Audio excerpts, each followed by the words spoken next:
Bismillahirrahmanirrahim. Today I will discuss structure of the cerebral cortex. Cerebellum is made of folds which are called pollia. Pollia give branch appearance called arbor vitae. The leaf-like structure of the tree. You can see these are the leaf-like structure of the tree. Gray matter of the cortex may be divided into three layers. This is the cortex and it is divided into three layers. The external molecular layer, this is the external molecular layer, middle Purkinje cell layer. The middle layer is called the Purkinje cell layer and internal granular layer. This is the third layer which is called the internal granular layer. So the cerebral cortex is divided into three layers, the molecular, the Purkinje cell layer and the internal granular layer.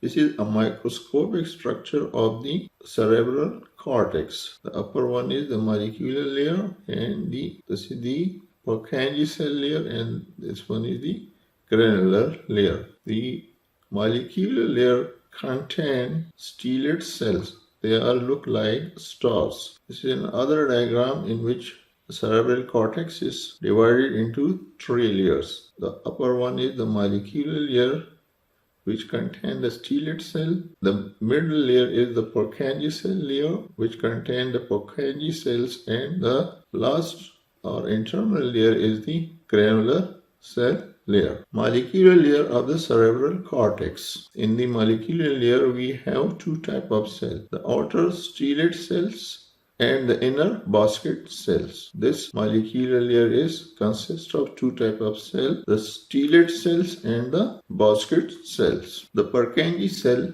layer. This layer is called the functional unit of the cerebral cortex. The cerebellum has about 30 million nearly identical functional units. Purkinje cell layer of the cerebral cortex. These cells are large Golgi type 1 neuron. Purkinje cells are Golgi type 1 neuron. They are flask shaped. The shape is flask-like. They are arranged in a single layer. The dendrite of these cells pass to the molecular layer and are branched. It is neuron in nature, so it has dendrite, and these dendrites pass to the molecular layer. The axon arises at its base and pass through the molecular layer into the white matter. These are the axons. As Purkinje cells are neuron in nature, they have dendrite and axon. Granular cell layer of the cerebral cortex. This layer contains many small cells. The dendrite of these cells synapse with the mossy fiber. These are the mossy fiber coming from the spinal cord, and their dendrite synapse with the axon of mossy fiber. Their axon pass into the molecular layer.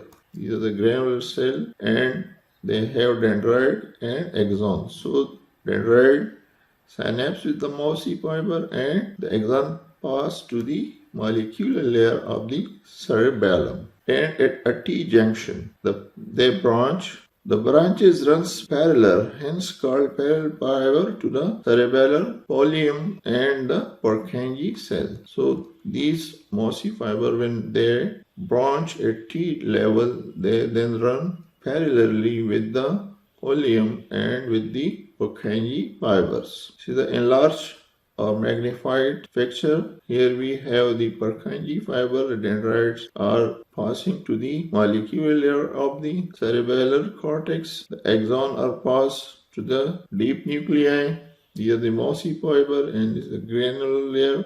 And here they are divided into a T-junction and run parallelly with the pollium of the cerebellum. The cerebellum receives continuously updating information about desired sequence of muscle contraction from the brain motor control area. This is the motor control area, and the cerebellum, when send information to the lower motor neuron, at the same time it also sends information to the cerebellum. So there is continuous input from the motor cortex to the cerebellum when the motor cortex sends information to the lower motor neuron. It also receives continuous sensory information from the peripheral part of the body, giving sequential change in the status of each part of the body, its position, rate of movement, force of action on it, and so forth. When the motor cortex sends information to the lower motor neuron, these information are then sent to the effector organ.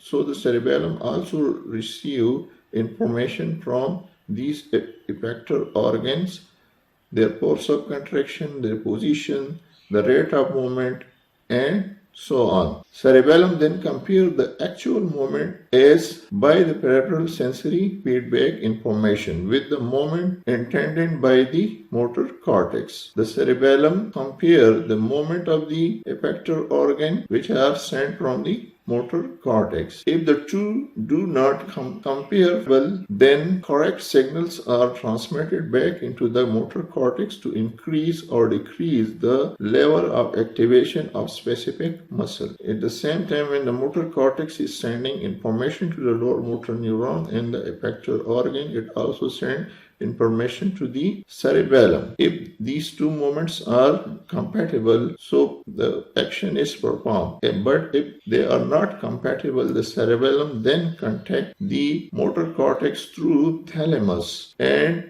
through the red nucleus, these movements are then corrected. Maintenance of balance and posture. The cerebellum is important for making posture adjustment in order to maintain balance. Though its input from vestibular receptor and proprioception through its input from vestibular receptor and proprioceptor, it modulates command to motor nerve to compensate for shift in body position or change in load upon muscle. Patients with cerebellar damage suffer from balance disorder, and they often develop stereotype posture strategies to compensate for this problem. For example, a wide base stand. If there is coordination of voluntary movements, most movements are composed of a number of different muscle groups acting together in temporally coordinated fashion. Here, these muscles are acting in temporally coordinated fashion. One major function of the cerebellum is to coordinate the timing and force of these different muscle groups to produce body movement. Motor learning. The cerebellum is important for motor learning.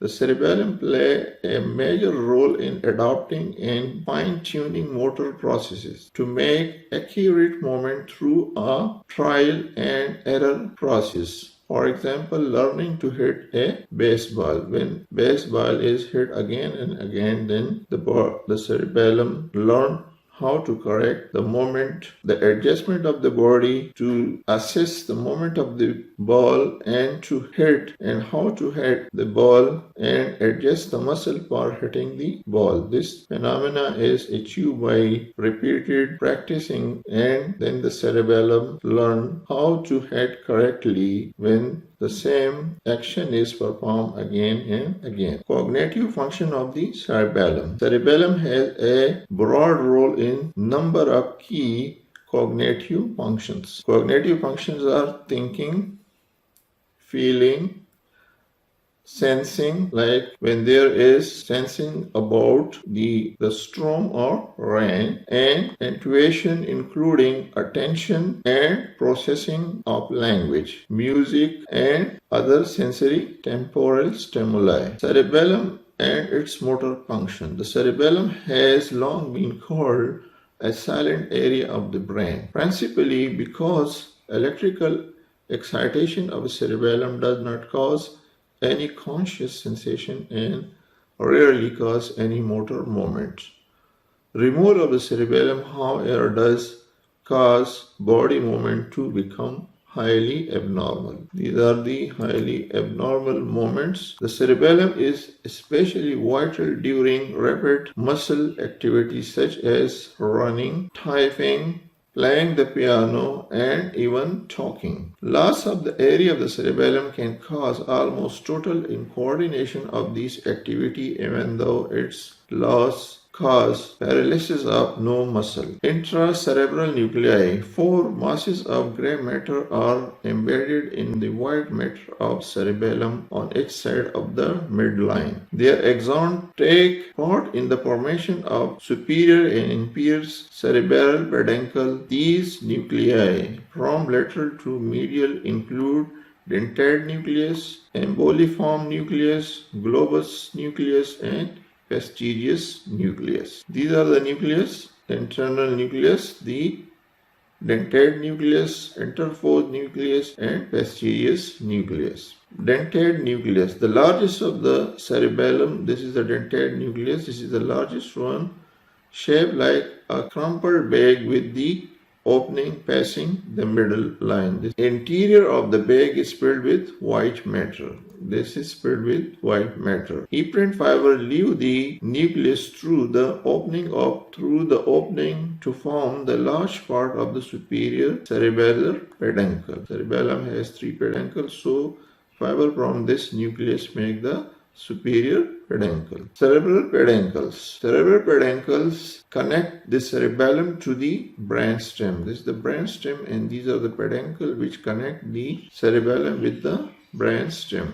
There are 6 cerebellar peduncle in total, 3 on each side, 3 on the right and 3 on the left side. They are 6 in number. Superior cerebellar peduncle is a fair structure of white matter that connect the cerebellum to the midbrain. This is superior cerebellar peduncle, and it connect with the cerebellum with the midbrain. Middle cerebellar peduncle connect the cerebellum to the pons and are composed entirely of centripetal fiber. This is the middle cerebellar peduncle, and it connects the cerebellum with the pons. Inferior cerebellar peduncle is a thick rope-like structure that connects the upper part of the posterior district of the medulla oblongata. The inferior cerebellar peduncle, and it connects the cerebellum with the upper part of the posterior district of the medulla oblongata. The superior cerebellar peduncle represent the main output route from the cerebellum. The superior cerebellar peduncle represent the main output route from the cerebellum. Most of their fiber are efferent. A relatively small apparent contribution is also present. The apparent pathway include the cerebro-rubral, dentothalamic,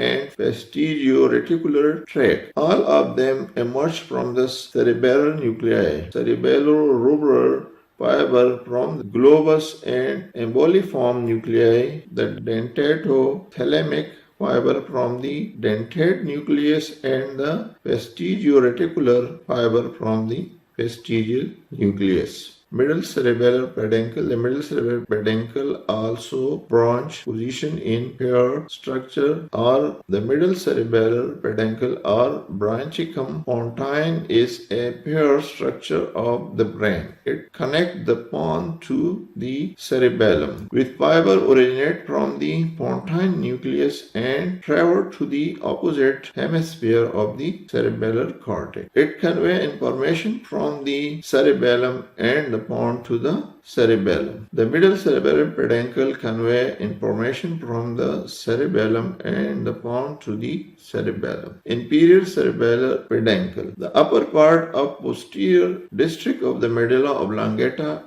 is occupied by the inferior cerebellar peduncle. This is the medulla oblongata, and it is occupied by the inferior cerebellar peduncle, the upper portion. Its cerebellar inferior peduncle connect the spinal cord and medulla oblongata with the cerebellum. This peduncle connect the spinal cord and medulla oblongata with the cerebellum, integrating proprioceptive sensory input with motor vestibular functions such as balance and posture information. This informs the brain about the proprioception in balance and posture maintenance of the body. These are the MCQ. Please read and choose the correct option. The option is given.